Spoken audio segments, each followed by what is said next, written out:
So apparently black Democrats are attacking Janet Jackson over Kamala Harris. Janet Jackson, okay? This is what happened. So Janet Jackson, Miss Jackson if you're nasty, and I am, is doing an interview with The Guardian. She basically was asked about Kamala Harris because for some reason, Kamala is losing so poorly that all they can do to promote her is to ask black celebrities about her. Janet Jackson said, well, I don't know. I heard her father is white, blah, blah, blah. And she is getting blasted by black Democrats all over the internet for saying as such. So Kamala Harris's father is Jamaican and Irish, which means that her father is biracial. Okay, that is an absolute fact. She is the biracial child of an Indian woman and a biracial Jamaican and Irish father. Okay, so Janet was a little bit cloudy with the details, but she wasn't exactly misinformed here. And seeing Janet iconic Demita Jo Jackson, this is Penny from Good Times, this is Justice, this is somebody has given you more iconic moments than virtually 95% of black entertainers, and seeing black people try to come for Janet iconic Demita Jo Jackson, you are talking nasty, you're talking Velvet Rope, you're talking Penny from Good Times, you're talking Justice, you're talking to somebody that has given us entertainment for decades upon decades, and seeing black people attack her for Kamala Harris, who is not even black, is how I know you guys are crazy. This is how I know you are brainwashed. This is how I know that you are in a black Democrat cult. And the crazy thing about me, the crazy thing about all of this is that these people will throw away these iconic Hollywood and entertainment figures and attack her, Janet Demita Jo Jackson, for Kamala Harris because their white liberal Democrats told them to. Their white liberal Democrat handlers told them to attack Janet Jackson. This is crazy, all right?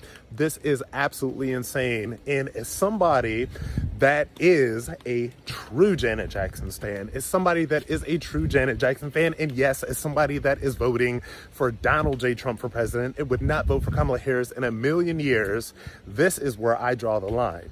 Enough. Okay, guys, you know the routine. Everything I say is alleged. I'm still in YouTube prison. I still have a warning. And just a disclaimer, this is not a good video. This is a dark, scary video. But in all my videos, I smile like an idiot. And I don't know why. I edit myself and I'm like, you look disingenuous. Ingenuous? Disingenuous? My personality isn't for everyone. I'm always smiling. I recently saw Inside Out 2. Finally, I loved it. It was so good. But I'm literally joy and I'm anxiety. And those two aren't fun characters to be around. If you guys want to comment which two emotions you are from Inside Out. Also, if you're affected by the hurricane, if you're in North Carolina or anywhere being affected by this, I'm sending you all my love and prayers. I mean, God knows that our country isn't sending you guys crap. I mean, Trump is, but like Kamala is sending stuff to Ukraine and to all the wars. And we're like in the middle of World War III. What's going on? There's all these wars going on because I think they want to start World War III. So when Trump gets elected, it'll be almost impossible to stop. Oh my God, where do I start? Okay, so we're going to be kikiing and gossiping about a bunch of celebrities and politicians because they're dirty mofos. You guys want to see some shit? Testimony of the child accuser. In general, the child will be able to recall and recollect with some detail the incident, and that is persuasive to a jury, even if it is the only testimony that is available. Who the fuck was that? This clip is going around because of a comment that was made by Janet Jackson about Kamala Harris's skin color. But wait, the clip gets better. In Trump Tower, the kids were very young. Michael would come, play with the kids. He just loved children. He was not a child molester. Now, the Michael Jackson argument is kind of 50-50. You have a good chunk of people that believe he's completely innocent and that the CIA planted this evidence because he was about to come out with everything that was going on in Hollywood. Then you got another side that 100% believes all the allegations and thinks he was the monster that the media portrayed him to be. I tend to be the first just because of the way that the whole case was handled looking at it now. We've also got two groups of people, one that think he's alive and one that think he's dead, but that's for another video. Kamala Harris was the prosecutor at the time. Although she did not prosecute Michael Jackson's case, she was a well-known prosecutor at the time, so much so that she felt the need to butt in and leave her comments. And many people are speculating that that is what began the feud between Kamala Harris and Janet Jackson. Now, recently, Janet Jackson had made some comments about Kamala Harris not actually being black and made the statement that her father was white, so she is not black. Then turned around and submitted an apology, but then turned around and said, no, I didn't authorize that apology. Fuck you. Apparently, they have been feuding for a long, long time, probably pretty much since what they're saying now, since Michael Jackson's trial. Those are the things that Kamala Harris had said, and apparently some of the influence that she may have had. I am a firm believer that Michael Jackson at one point in time tried to warn everybody about the dark Hollywood. They got to him before he could get his message out. I know I talk a lot with my hands, so I'm gonna try this little cat squishy toy out, but I don't know how this helps with fidgeting or anxiety. I just wanna break it open. The brilliant, beautiful Candace Owens has made a 4 to 5 part podcast series theme that she's doing, talking about Kamala's heritage and her past and all the secrets she's hiding. Yesterday, I received an email from a woman all the way in New Zealand who decided to turn into Sherlock Holmes and fully dedicate herself to investigating Kamala Harris and all of these missing documents and all of these questions. And what she uncovered is potentially so shocking and so alarming that we can officially close the $1,000 bounty because she's earned it. I mean, she's going to receive the full 1K. Because this is now getting dark and twisted, and my suspicions about Kamala Harris potentially pretending that the help was her family maybe have been confirmed. I'm going to let you guys judge. Don't want to get way ahead of myself. Okay, guys, this is going to be worse for me. We're just going to talk with our hands. So Candace Owens, I'm not going to go into depth like she did. She went through obituaries, family trees, marriage certificates. She went through the whole 9 yards. Apparently, Kamala's father, Donald J. Harris, he wrote a book where he lied a lot in his book. And Kamala lied about her past, and everyone's lying about the past. So everyone's digging up the past and like their heritage, trying to figure out why are they lying about their family tree. So this is extremely important because the Democratic Party likes to run on race. It's all about, hey, I'm black. Hey, I'm a woman. Look at me. Vote for me. Candace should be our first black woman president. I always have to add a disclaimer to race videos. I hate talking about race because I'm mixed. And when you're mixed, you don't belong to any race. You're not white enough. You're not Latina enough. You're stuck in the middle. But I don't speak Spanish. I did speak Spanish when I was younger, but I don't speak Spanish now. So if I ran for president, I would feel awkward to call myself the first Latina president because I can't even speak Spanish. I have a bunch of beautiful nieces and nephews. They're all a quarter Hispanic, Latino, whatever you call us. And they have blue eyes and blonde hair. So if they ran for president, would they be considered the first Latino president? Just hypothetically speaking, I would feel like a fraud saying I was the first Latino president if I was running for president, but it looks like that's what Kamala might be doing. Do you guys remember when I was so pissed off during the debate when she was trying to tell everyone that she's part of the middle class family? In the same breath, she said she had a nanny maid person that watched over her that was an immigrant, and her father was a professor at a university, and she also went to a university. Am I just retarded? Am I not middle class? Because in my head, I was middle class growing up, but maybe I'm thinking I was poor because now I'm poor. I'm not middle class now. So was I never middle class? I was poor, and now I'm just extremely poor because I didn't know that middle class people had nannies or went to universities. Did you? Did Kamala say that she was part of the middle class growing up and that she had a nanny? Did you guys get a nanny? I didn't get a nanny. Guys, you're not going to believe this shit. Allegedly. So the immigrant nanny she had, she's a dark-skinned woman. She's passing that lady off as her grandma, and her grandma died before she was born and is white.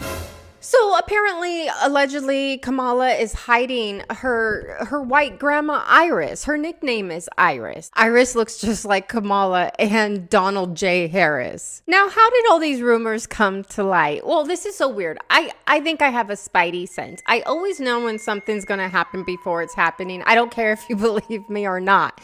But I've been thinking about Miss Jackson if you're nasty lately because I love Janet Jackson, always have. And I'm like, where is she? She's such a legend. She's not decrepit. She still looks great. Doesn't she have like a tiny baby still? Well, it's probably not even a baby anymore. It's probably like a toddler or a kid. But I've been thinking about her and I'm like, where's Miss Janet? Basically, someone came for Janet Jackson and I answered the door. It was a discrepancy that was in Kamala's book. A woman that she said was her grandmother named Beryl, a picture of her and her grandmother Beryl. Here it is, visiting my paternal grandmother Beryl in Jamaica. And then I did just a brief search online and found out that Beryl allegedly died 4 years before Kamala was born. So that's a major red flag. Then I had a little bit of a gut instinct. The photos that were being presented of Kamala and her grandparents, great-grandmother and Beryl, I just felt that the women, or the woman, because I think they look remarkably alike, I just feel that maybe this woman was the help. And I'm not saying that because she's black. I'm not racist against black people. I am black. I'm saying this because there's just a lack of emotion there. Like, I don't know if it's just my grandparents, but when they're with you, they're like super cuddly and cute. And this woman's just kind of very serious each time that she's being featured here. Well, my Janet showed up. And she did not disappoint. She did some kind of interview where she let it slip that apparently Kamala's white and that her daddy's white and that she thought she was Indian with a white daddy. So anyways, what happened was we sourced Beryl's birth certificate. And then my instinct got a little bit stronger because her name was spelled differently in the birth certificate, right? So you see that it says Beryl spelled Beril, Magdalene. And we know for a fact, by the way, so people that are submitting other birth certificates, this is definitively the correct birth certificate because it says Iris Finnegan. And we know based on Kamala and Kamala's father, Donald J. Harris, that Iris Finnegan is the mother of Beryl. And then we see that her name changes, the spelling of her name changes, rather, by the time that we looked at her marriage certificate. Suddenly you can see that the marriage certificate has her name being spelled with a Y. Now that to me signaled that maybe she definitely is the help. We find out that that woman is Kamala's real grandmother. And can we get a side-by-side of Kamala? If we find out that that is Kamala's real grandmother and that she decided to appropriate the domestic help who potentially died younger as her grandmother, we are watching one of the most diabolical political moves that we have ever seen in the history of this country. Well, why did Janet say this? Well, apparently there's some history between the families, between Kamala and the Jacksons. What's this history, might you ask? There's two types of people. The first group of people believes the media when they said that Micheal Jackson was diddling kids. And then the other group of people believe that Micheal Jackson was trying to protect the kids from the crazy PDF files in Hollywood. I tend to agree with more of the people on the latter side because Corey Feldman would have said something by now. Corey Feldman was extremely young when he hung out with Micheal Jackson.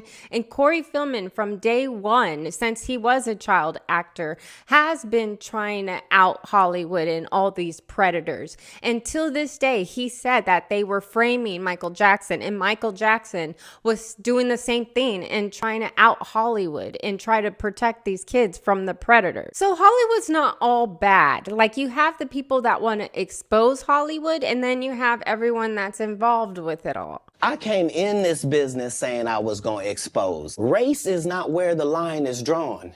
It's God's side and the other side. And we don't care nothing about the other side. Period. Period. All of these big dick deviants is all catching hell in 2024. It's up for all of them. It don't matter if you Diddy or whoever you is. TG Jakes, any of them. All lies will be exposed. That's all. And anyone who takes that the wrong way, know why they take it the wrong way. So why are we even talking about PDF files? Well, crazy shit is happening. One of my YouTube friends sent me a link to the interrogation with Jonathan Oddie, I believe. Puff Daddy. Yeah. P. Diddy, whatever you call himself these days. Yeah, go ahead. The man who allegedly opened fire inside of one of former President Donald Trump's Florida hotels several years ago made some wild statements to law enforcement in his interviews, saying he was a sex slave for Sean Diddy Combs. Well, now that federal investigators have raided two of the rapper's homes and an arrest and indictment in a sex trafficking operation could be imminent, the man's comments sound a little less crazy. So this man, Jonathan, was arrested in 2018 for shooting up one of Trump's resorts, trying to assassinate him. So when he was being interrogated, they were asking why. Well, he was one of P. Diddy's sex slaves, I guess you would call it. I don't know what you would call it. One of his prostitutes. And he said he was paid. I don't remember the amount. All this is alleged.